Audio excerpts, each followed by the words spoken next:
McDonald's, IKEA, and just about every other big company were raising their prices, but now they are sounding the alarm. You came here for the truth, so let me unveil that for you. In today's video, we are going to look at some of the extreme and shocking displays of cost increases over the last while. Let's not look at the central bank. Let's not look at the Federal Reserve. Don't look over there, of course, because you might see the truth. No, we'll, of course, point the finger left, right, and center. What we need to understand is what's happening here, how people are dealing with this right now, or unfortunately not dealing with it, and what comes at the end of it all. I'm going to show you some pretty wild stuff, beginning with this. McDonald's to launch $5 meal deal to lure back diners after pricing out low-income customers with high prices. So, of course, you look at this, what are people doing? They are going to go to these places not for fine dining, but for cheap eats, right? You're going to go to McDonald's, you're going to have some cheap eats. You go through the drive-through, you pick up something after work or at any other time, and you can get something for $5, for $6, for $7. Who knows? Maybe you splurged and upsized the order to $8. But now today, it seems like nothing is available at that price, and certainly this has gone out of control. They're mentioning the $18 Big Mac and $6 side of hash browns. Not in every market, of course, but there have been a few. It's not just California. I believe Connecticut was another one that I saw as just an example. So you can see this, going on all over the place. What happens? The company basically comes out and responds to it. You know that they would not put an option at $5 if they didn't have to. We saw Walmart coming out with their own private label brand, and they're all about keeping prices low on those particular items. So they will still stock the other items, which might be more expensive, but they are going to keep these probably shrinkflated to the maximum. But those are all about having low prices on those. Who knows what kind of ingredients will be in those things? But anyway, that's the way it goes. IKEA basically said, this is the CEO of IKEA. I think I covered on the previous video. He said specifically, we are seeing a problem right now with our consumers. The CEO doesn't admit that for fun because that affects his salary. So he's not going to tell people that unless it's so blatantly obvious and, the conference calls come up. All right, well, here's the story, Catching up. After years of solid sales and traffic results, McDonald's is now grappling with a pullback from low-income consumers who account for a substantial portion of its clientele. So this is the issue here. You've got a lot of people that are going there because they're using it to, instead of going to the higher end restaurants, they're going to the fast food restaurants because they want that stuff for $5 and whatever. But now, not the case at all. And this has been a very, very clear pushback, very clear.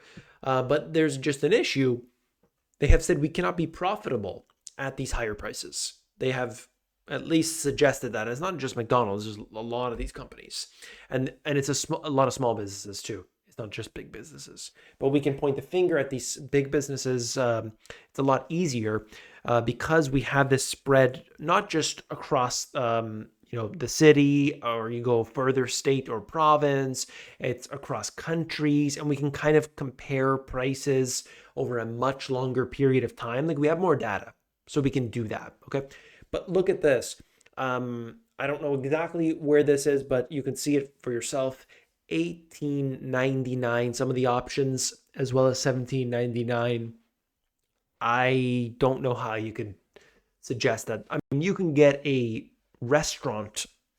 real restaurant level meal at that price.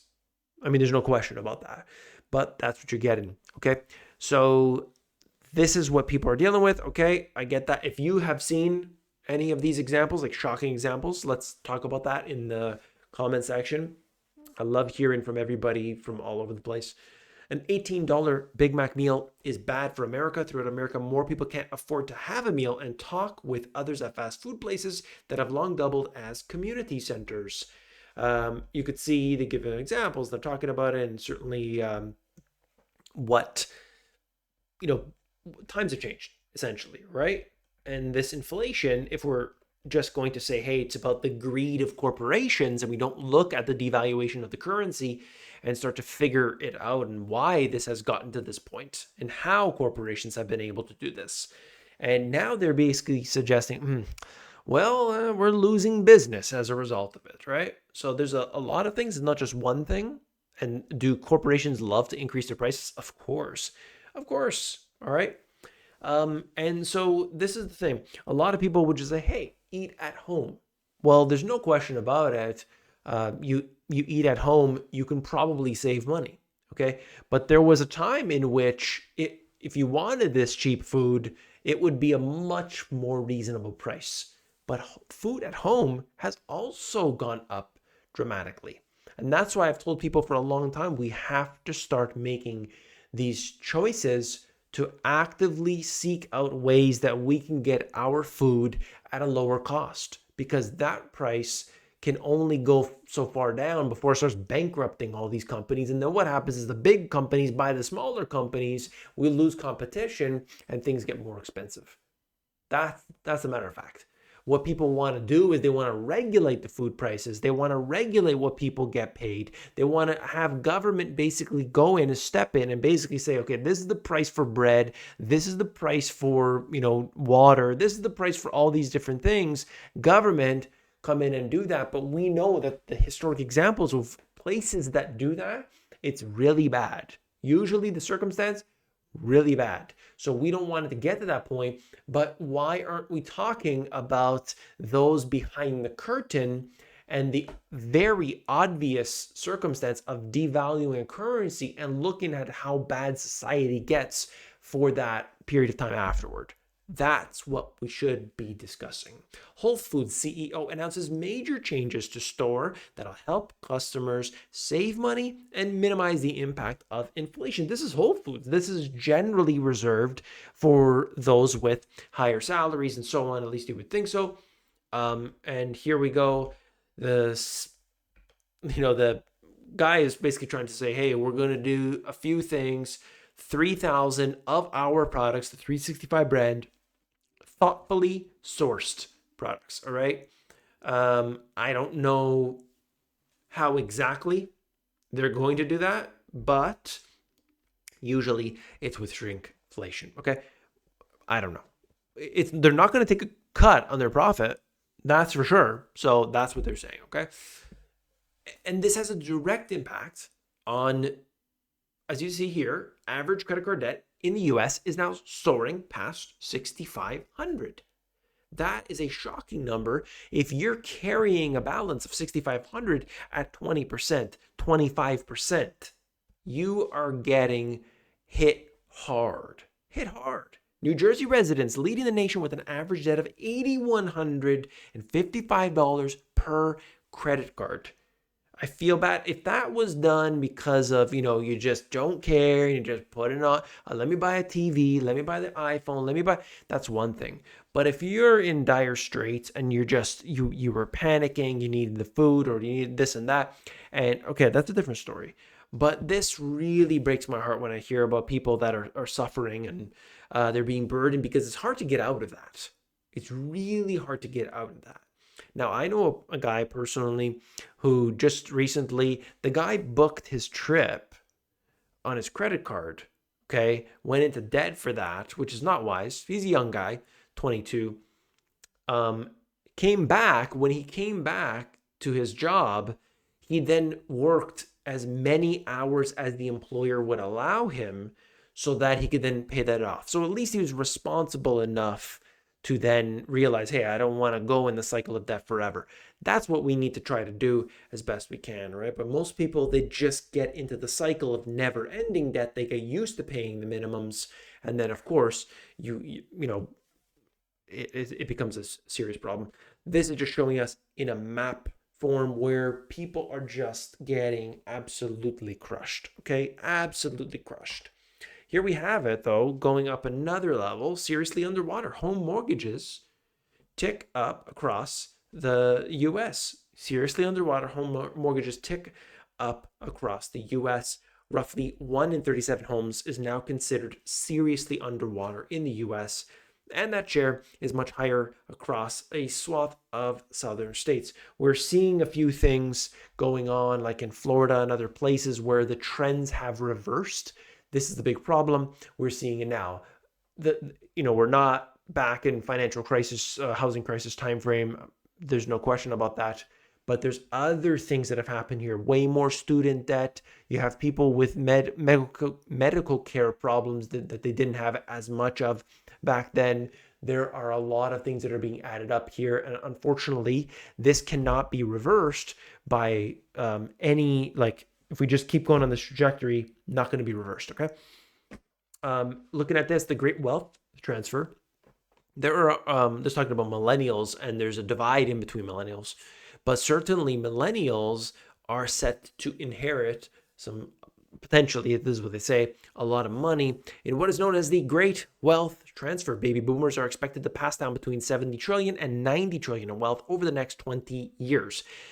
There's just a problem here that if they're expecting this money to come and pay off their debt, well, then they're going to be in big trouble, because that debt will burden them before the time in which they get the wealth transfer. So do not rely on somebody else's wealth to save you from the disaster that we're dealing with right now here today.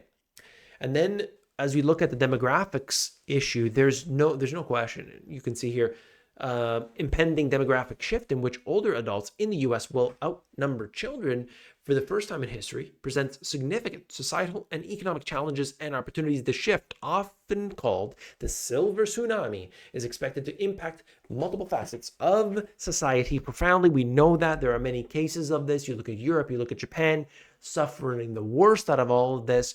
And what is the big issue here is that there's no way to fund this Ponzi scheme that we have found ourselves in. What can you do as an individual? Don't just sit there. Don't just say, you know what can I do? No, that's not how this works. You need to take action today. Number one thing you can do, find out how to get some of your food for cheaper. How do we do that? We buy in bulk. We buy things directly from the source as best or close as we can. We go to the food terminals, number one, or we can go directly to the farmers. People just say, yeah, I know that. No, you have to do this. You have to buy more in bulk. Now, hey, what are you going to do with all that bulk food? You can go to your neighbors, to your people in your community, and you can share. Okay, well, now we're moving into the summer time frame where you can be growing crops. You could do that if you don't have your own space at community gardens. Just type in community gardens and the name of your city. Likely you're going to find some. Okay. And by the way, I've seen it many, many times before with old ladies on the side of the road picking the dandelions, free food. Okay. So let's not, wherever we can save, we have to do that. We have to get smart about that. At the same time, a lot of people, they have a skill today and they're not using it. And those skills are valuable and they can monetize that skill. Okay, whatever it is, if you're a good cook, if you can bake, if you can shovel driveways, if you can do landscaping, whatever it is, I know that you can do it, and you could use that as some, basically a way to bring in some income on the side. Maybe it has something to do with your day-to-day job, or maybe not. Maybe it's just a passion. I know some people, they go to work the golf course on the weekends, not because, for any other reason other than they just want to be around golf. And it's fun. So that's great. You got to do what you can. It doesn't have to be slave labor, okay? Do what you can. You have to take initiative today. I hope this was information that you appreciated. If it was, hit that thumbs up button.